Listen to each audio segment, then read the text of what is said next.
Hey guys, it's Nick. Welcome to another episode of T-365. With the hype of Copilot going into commercial availability this past week, no seat minimums, I wanted to do this video to show more about the security compliance concerns and dive into some proposals here for how you can alleviate that. And as an MSP, how you might be able to monetize this into some project revenue, pro serve revenue across all of your customers as part of a broader AI readiness strategy. So in today's video, I'm going to be kind of covering the problem statement, showing you where the gaps are in security and data compliance, where the concerns should be, and then going over that proposed solution. Before I do though, if you want to see more content around Copilot, SMB readiness, things like that, go ahead and subscribe to the channel. But otherwise, let's go ahead and dive in. This is a diagram of the architecture of Copilot and kind of what's going on behind the scenes. I'm not going to spend a ton of time here, but I thought it was important to understand what data a user natively has access to and the logic behind that to understand where the concerns lie. So if you're a user here in your 365 apps prompting Copilot, whether that's in Outlook, Teams, PowerPoint, or even the new Microsoft 365 Copilot chat, that user prompt's going to go into Copilot and it's going to start searching through the Microsoft Graph, which is really just a data lake of all the index data for the users and groups and the overall tenant within your Microsoft environment. And so what it's going to do here, it's going to look at both what the user has access to, such as their email obviously, but also any shared repositories like a shared Teams channel or a SharePoint repository to really gather and understand what permissions they have. And it's also going to respect any type of compliance policies through Microsoft Purview that you may have. And I'll go through that in more depth a little bit later. But then what it's going to do is going to modify the prompt based off of that. It's going to leverage the large language model, which is an isolated instance within your environment. It's not used to train a foundational public large language model. And then it's going to say, okay, this user has permission to see this information. This is how I'm going to craft this, and this is how I'm going to generate the response. And it's going to pump that back up to the user in that particular system or application, such as Outlook again, or the Microsoft 365 chat app. So this is all well and good, and this is kind of the underlying area that I wanted to touch on for where this could go wrong or where you have some potential data leakage. So let's go ahead and move into an example of that so you can see that more clearly. Okay, so piggybacking off that example here, let's say we have this user within our organization and they go to Microsoft 365 Copilot chat or some other application that's leveraging it, and they say something like, oh, you know, I want to get access into maybe asking questions about my email or the SharePoint sites that I'm in, or even files that are in my OneDrive here. And so if they say, hey, summarize my email for the past week here, it's going to go into the Copilot framework that you just saw, and because they have access obviously to their own email, it's going to spit out that summarized response based off the prompt there. Now where we have the concerns where this comes into play, I'll give just a brief example, but there's certainly a multitude of different ways that this could fruition. There is this example here of maybe we have this Teams site or Teams repository with HR. It's called HR, there's multiple channels, things like that. And at one time, this was able to be accessed by a group called All Members, which includes everybody in the company. And so maybe at that time you were having this as a shared repository for common FAQ-like docs for HR, how to access the HR portal, things like that, just as a generic example. But over time the company shifted and they've all of a sudden decided they're going to add a new folder within here, and in that folder they're going to put a file called payroll. And it has all the company's salary information within that repository here. So because Bruce, let's just call this guy Bruce over here who's asking Copilot, let's say he's now on the help desk within the company. Let's say he prompts and says, hey, could I get all the payroll information, or can you give me a reference of any document in my access that has access to payroll? And so Copilot's going to go out to this HR site, it's going to say, okay, you know, does he have that? And then move over to this document. And because he's part of this All Members, he technically does have the rights to be able to see that, and it's going to check the box and it's going to feed that information back to him. So now he can see everybody's payroll in the company. And that's a drastic example, but it's a clear depiction of the fact that if you don't have your data under control and your access controls under proper management, then you have this data exfiltration problem. And I say data exfiltration, that's one of the three that I want to bring up here, but this is something I would also consider to be insider threat. And that's going to be one of the biggest concerns as we move into Copilot. I'm only going to bring up a couple of these concerns to you just to summarize.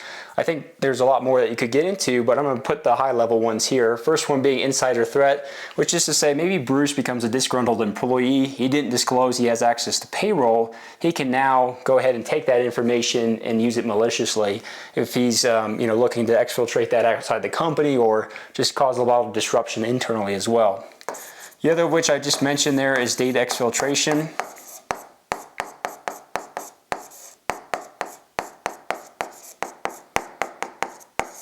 And this is basically to say that because Bruce has access here, may not be payroll, maybe more of an ambiguous document, but let's just say the example of Coca-Cola, and somebody has access inadvertently to the IP or the recipe for Coca-Cola. And then they say, okay, I have access to this, and technically what they could do, because they're an owner within this or have access directly, they could technically save a copy locally, and then you don't know where that's going or if it's on their local PC. If their PC gets breached, then you have that problem. Or you could say that they have the ability to share that because they have access to the document. Depending on your sharing permissions, which I'll get into, they could either share that internally with any user and really open up the gates. And that's saying internally outside of this group here. Maybe it wasn't all members, maybe it was isolated. They could technically share a copy or share the original with somebody that shouldn't have access.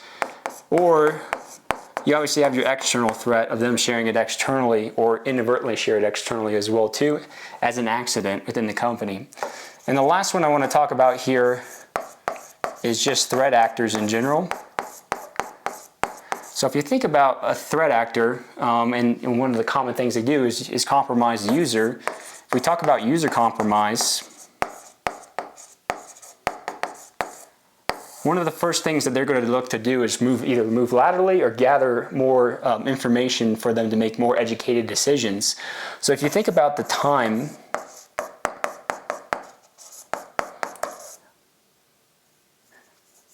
I should say more so sensitive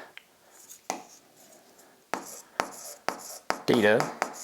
If you think about the time in which a user can get access into sensitive data, this is pretty much gaslit.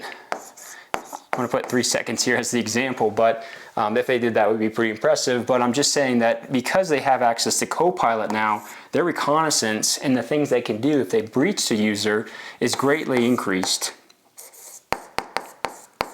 Technically, they could prompt Copilot with anything. What is a summary of my inbox? What is conversations I've had with the CEO in my inbox? It's going to surface those information and summarize it for them quickly. So their time to access sensitive data is greatly increased for the things they can do. And then again, I touched on lateral movement.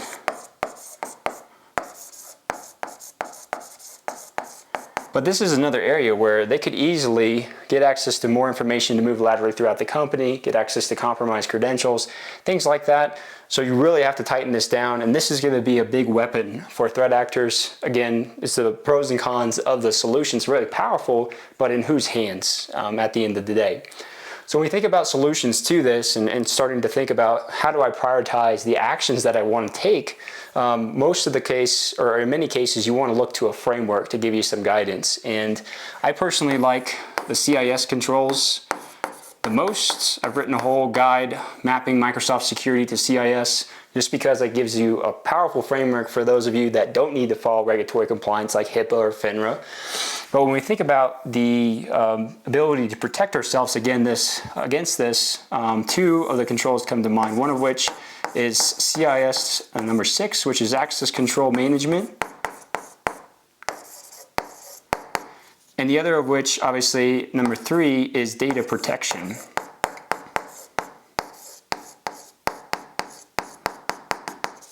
So I'm going to use this as a North Star for the things that we're going to recommend in the sense of your action items, things that you can do with the customer or internal to your organization as part of a more holistic AI readiness. And so when I think about these controls and these protections, but map that back to SMB, we have some core things I bet you would get unanswered responses or confused looks potentially depending on the company with these types of questions when you ask about data. So first question is,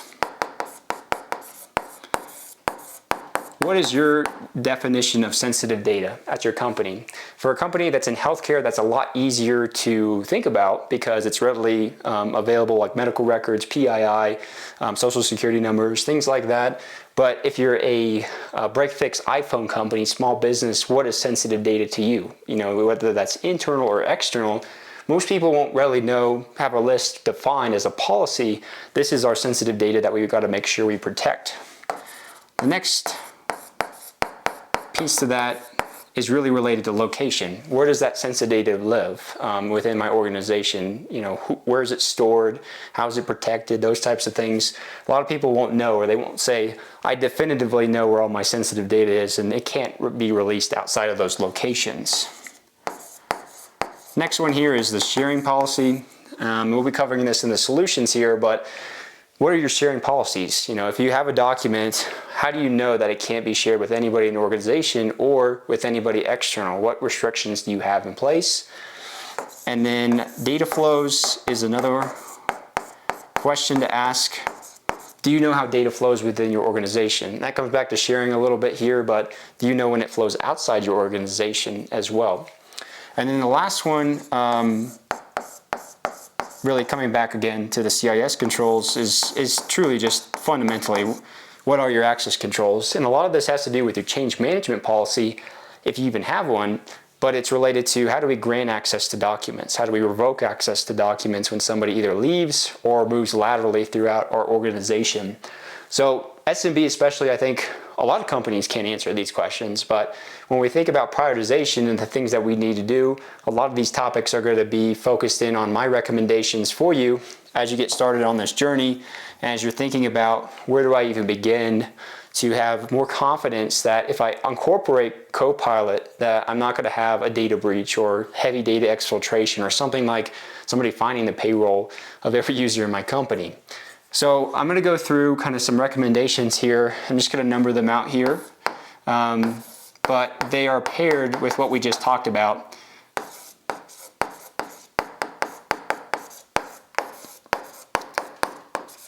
So again, we want to define sensitive data within our organization. If it's PII, that's a little bit easier. Maybe credit card information, maybe routing numbers, maybe that's social security numbers, things like that. And the cool part about Microsoft's technology is that they do have native solutions that automatically discover these things, and they're more built or geared when we talk about data loss prevention or automatic discovery for finding these things within the company. But that's, again, I'll get back to this later when we talk about licensing. That's really only available on higher level licensing. So if you think about a normal business, maybe that's not in regulatory compliance, what is that sensitive data to you? And I would start to think about your high level priorities like finance, like legal, like HR. Basically, you want to have the mindset of if a document or a piece of data with my organization got into a random user's hands, how worried would I be, or how concerned would I be about that being exfiltrated in that way? So how can we prevent that? The next thing from a checklist standpoint is discovery, right? So we want to discover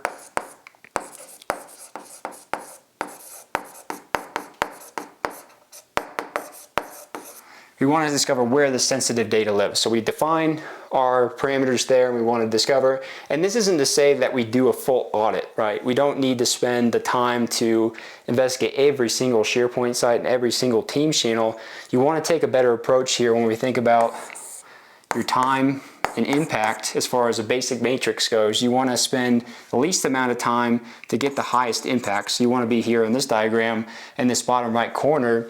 And so for that reason, you got to think about your high priority targets. So based off the sensitive data, this might differ, but again, flows back into maybe these three areas, because we have financial data about the company, we have pertinent HR information about our employees, but you could also think about this in the sense of customer data, right? And that comes back to more PII, but you have to think about both the internal data that's really sensitive, the Coca-Cola recipe, right? Versus what is our customer data and how much of that is exposed into our internal environment within Microsoft as well. So that's going to be a very important piece for you to do. as far as the discovery goes. And then also part of this discovery and things that you're doing is also locating and figuring out what your sharing policies are. And I bring this up in that by default, when you onboard a Microsoft tenant, the default settings for SharePoint Online, which again flows into Microsoft Teams repositories in OneDrive, is going to be that you can share it with anybody. And that's saying that it's an any one link within the organization or outside the organization. In a lot of cases, that's going to be a huge red flag if you see that and you haven't modified those policies. Something that's really confidential, like your financial, let's say you just have a document that's your 2023 financials. This is a document, if you said, I'm okay with somebody saying that this is going to be shared with anybody, that's a huge red flag. So really this should be specific people within the organization as a blanket level policy around either where this lives, or mostly where this lives as far as the SharePoint side or the Teams group that might be private, things like that. Those should all be incorporated into your thought processes there.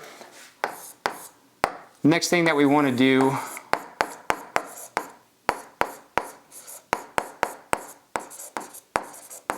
is we want to find a data taxonomy.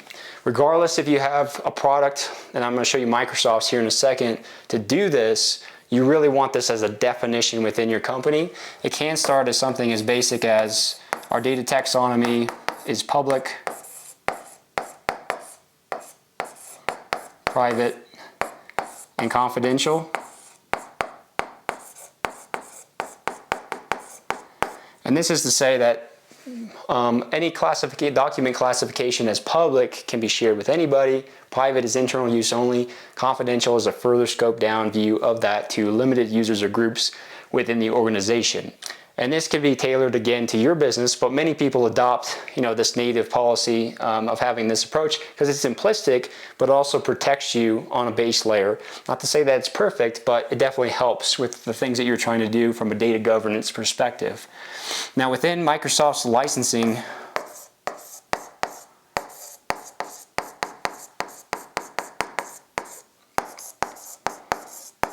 they have something known as information protection labels, and this is included even in business plans like Business Premium specifically. But within here, you're basically saying I have tags, and this tag is maybe confidential, and within there, I can apply certain controls against that. So which is to say, if this is confidential, I could encrypt this, and I can restrict access once it's applied to a Word doc or a PowerPoint or something like that. And that is to say that you could say only 3 main people in the organization have access to the financials, within the company. So it just gives you blanket level protection across there if you want to start applying it to our example earlier. Let's go back to that. We said, okay, we have HR here. This is still all members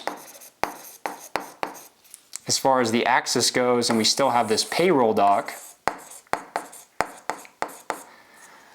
But now I'm going in and I'm applying this confidential label to that document. So again, if Bruce here is feeling like he wants to be an insider threat, and he wants to ask Copilot again about payroll, it's going to reach out, it's going to say, okay, well, Bruce is part of all members, but there's this confidentiality tag on it, and it only allows access to 3 members, none of which are Bruce.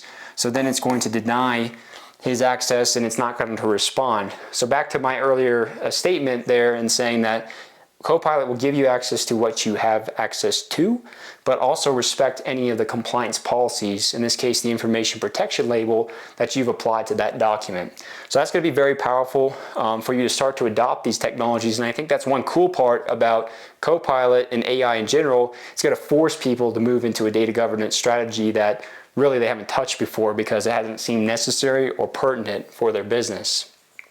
So the next thing that we're going to do here from the standpoint of our checklist and things that we want to identify from the things that we're doing here is reviewing our access controls. So access controls are huge, obviously, the memberships that you have, the groups that you've created. If you think about a SharePoint site, for instance, you could have this individually assigned to users, or you could have it assigned to groups. And so, it really comes back to the fact that group membership is always going to trump individual membership, in my opinion, just because you can more streamline the access controls over time. But then you can also get into automating that in general without creating a bunch of sprawl. This would take a lot of time to think about individual users assigned. We can streamline that with something called also dynamic groups.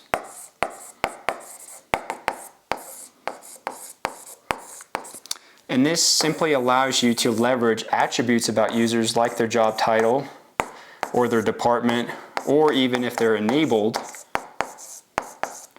to dictate access into certain groups. So let's say if we had a group here called sales, and we said that anybody that the department of sales and enabled as a yes gets access, this is going to combine those factors and then grant this access into this particular group. And if, for instance, this user that we're talking about in this use case becomes disabled, they will then flow out of the group and not be added or not be included as well. So it's more of a streamlined access control approach.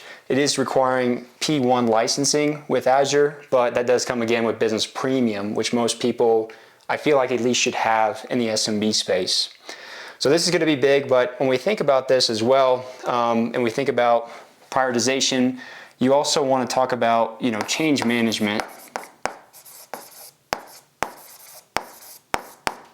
So without a great change management process, this access control question and pain point that we're looking at right now for how you could get data exfiltrated or inadvertent access to data is not going to matter, because you really have to have this in line with the things that you're doing. And you're talking about things like user onboarding processes, user offboarding processes, that access grant and revoke aspect of that. That's part of the safeguards within CIS. So you have to have that in line in order to be able to sufficiently scale out in this solution as well too, which is a pretty big deal. Next one I'm going to talk about here from our checklist perspective is getting into the application of labels. So when we talk about the labels and data taxonomy, I believe you do need a solution for this, and most people have or should have Business Premium licensing to be able to create the data taxonomy labels and then start applying them. But again, you want to create the biggest impact with your time and then scale up from there. So you want to apply them to the highest priority bucket items. When we talk about your financial data or your HR bucket, things that you've discovered in earlier steps. So the seventh step here that we're going to be looking at is going to be looking at updating our access controls.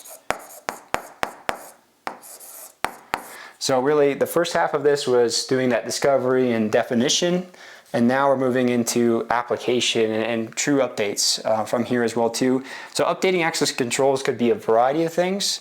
This could be something as such as adding or removing users to groups. This could be something as archiving Teams channels or SharePoint sites. Could be also looking at creating new dynamic groups.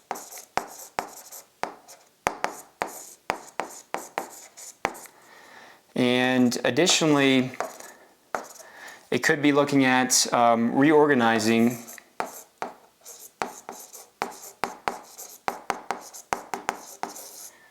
your structure, which is to say that maybe we don't have the best layout for SharePoint sites, or maybe we don't have the best structure for Teams sites and channels, or Teams channels and Teams themselves, just because it doesn't scale with how we want to leverage our access controls. So based off your discovery, you may find that, or you may find that their actual classification needs to change, meaning that maybe they're public and they need to be private, or within Teams, maybe they need to be going from public to shared, so it's a little bit more isolated, or shared to private. So you could be doing that as far as those general updates goes, and then all of this maybe come back to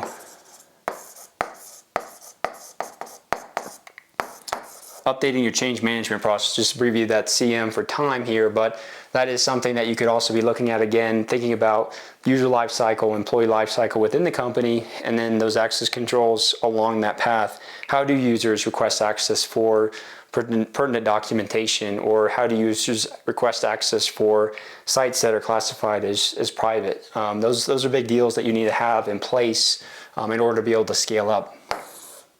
And then number 8 here, from the standpoint of our checklist here, is updating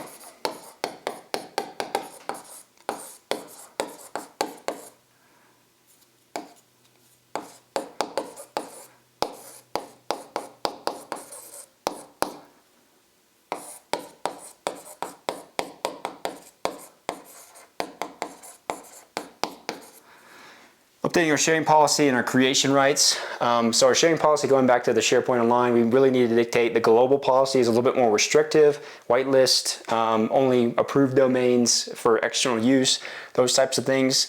And then looking at the creation rights. So if everybody in your organization create a Teams channel, that's a pretty big problem, right? Or if anybody can create a team, that's a pretty big problem. I think team proliferation is definitely a bigger problem than SharePoint sites, because you have a SharePoint admin that goes in and does that and only has the rights to go do that. But it also brings up, if you're a larger organization, have multiple people who have their hands in the cookie jar, that can cause a lot of these deeper problems where, again, if we have to scale up to this, we have to have this formal process in place.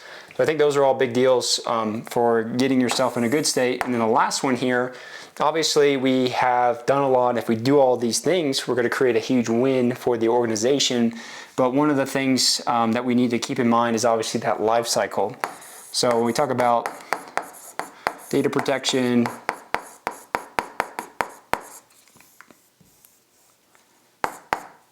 plus access control, life cycle. So overall, within our company, we need to be able to scale up with this. And a lot of this, when I think about doing this exercise, you really need to perform a gap analysis on where you're at today and where you want to head in the future. Certainly some low-hanging fruit that we want to incorporate. But let's say we feel like we've classified our data, we've reviewed our access controls, we have our data taxonomy in place, we've updated everything, now we're ready for Copilot.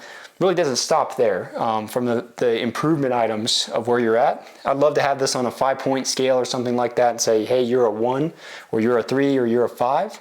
But ultimately it comes down to things like, if we think about some examples of a gap analysis, maybe that's adding more labels. Maybe we start with confidential as our single label. We say by the end of the year, I want to have 3 defined labels. I want to have training in place. I want to be able to incorporate that within my organization. We could say,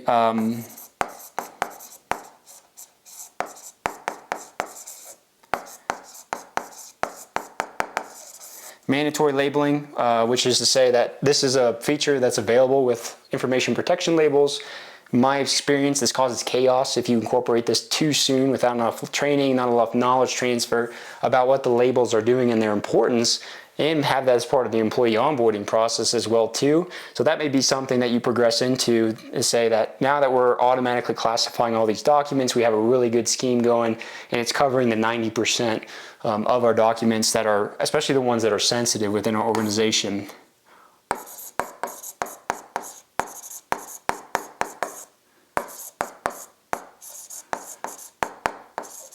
The other one that you might want to get into as an example is automation of the access control reviews. Microsoft has access reviews as part of P2 licensing that automates, just a general push of email out to this user, say, do you still need access to this group or this site or whatever it might be, which is really great, but not a lot of people can go up and step up into that licensing. So how can you begin to automate that? So this is definitely not an exhaustive list of the things that you would want to do or define as a gap analysis. I just want to give some examples so you understand where you're at, where you could head from the standpoint of your own business and your own growth over time, but it's setting those concrete SMART goals that you would want to have too. The other big piece to this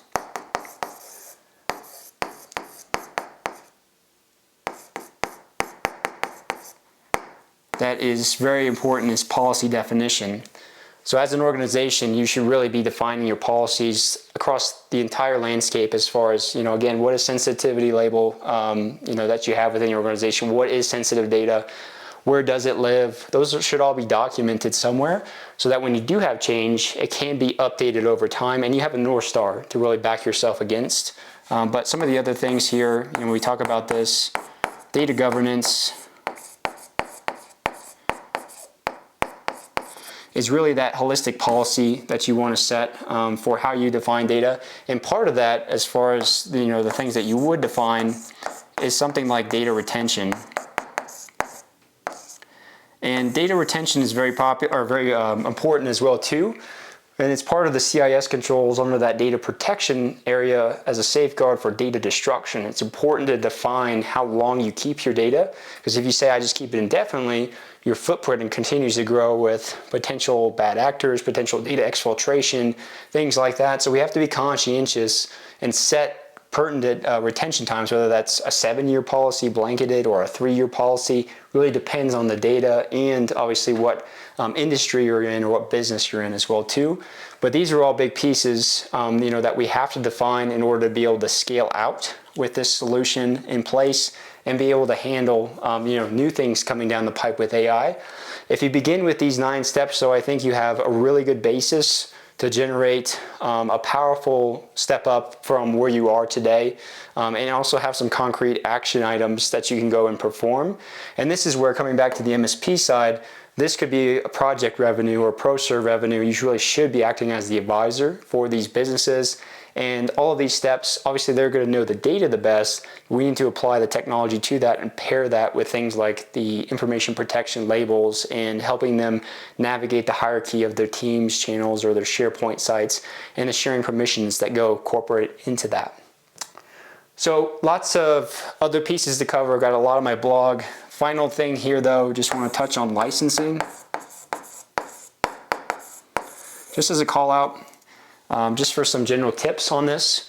We obviously have, Copilot has prerequisite SKUs. You can't just have Exchange Online Plan 1 and get Copilot. You have to have a minimum license, and for business, that's either business standard or business premium.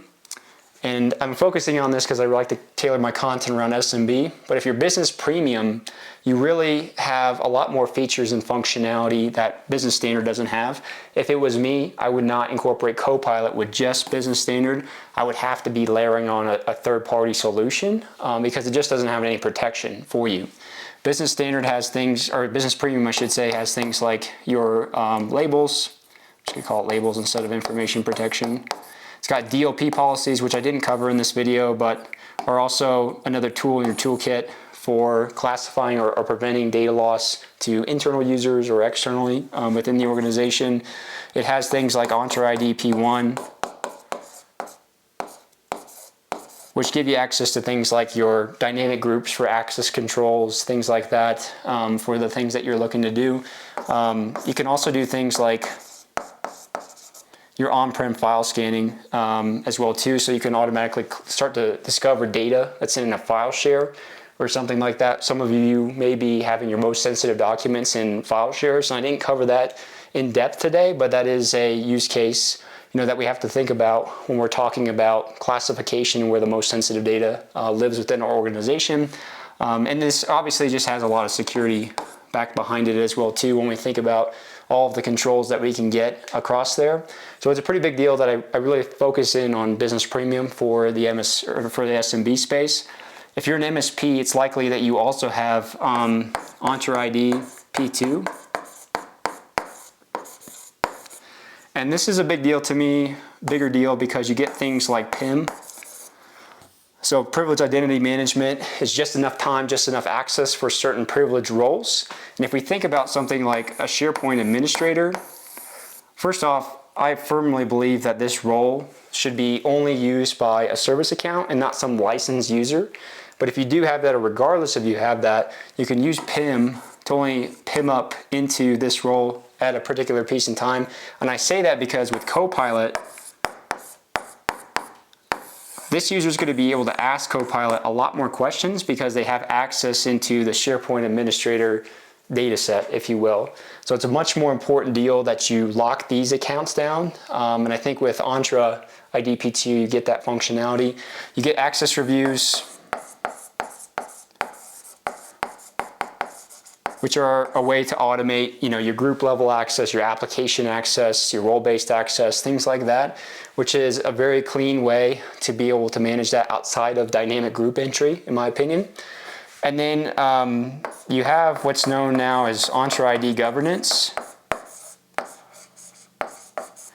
And this is something that has some really cool features for access controls as well too, such as access packages,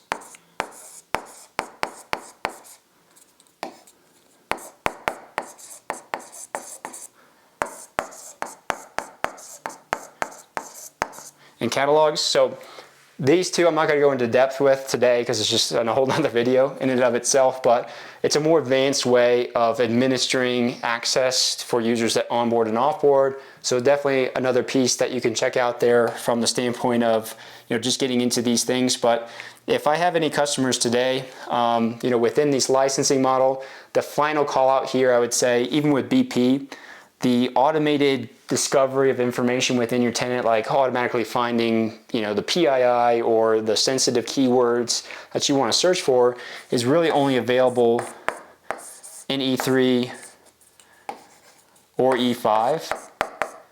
And most of us aren't going to be able to sell that up to our customers, and not in this space at least. So E5 is obviously you're blanketed, you get everything, you have customer lockbox, everything like that, e-discovery. And most of us can't bump up to that plan. So what I interpret, or what I see happening, is that a lot of people will get a bolt on a third-party solution for classification of data and just kind of that discovery layer where it's not so manual. Outside of maybe where you feel like the most sensitive data exists, that could turn into a 100, 200 hour project, just figuring out where all this data is, especially if you've been in a business for quite some time. And that's where you really got to take a step now to start to clean that up and have that data governance policy in place. So that's everything I wanted to cover with you guys today. I know it was a longer video, but I hope this brought some insight. Again, I have a blog post that basically writes all this out in text for you with helpful links that I found or references for some of the things that I'm talking about. Definitely comment below with anything that you're most concerned about as it relates to Copilot, or any questions related to security and compliance. Thanks guys for tuning in. I'll see you guys next week.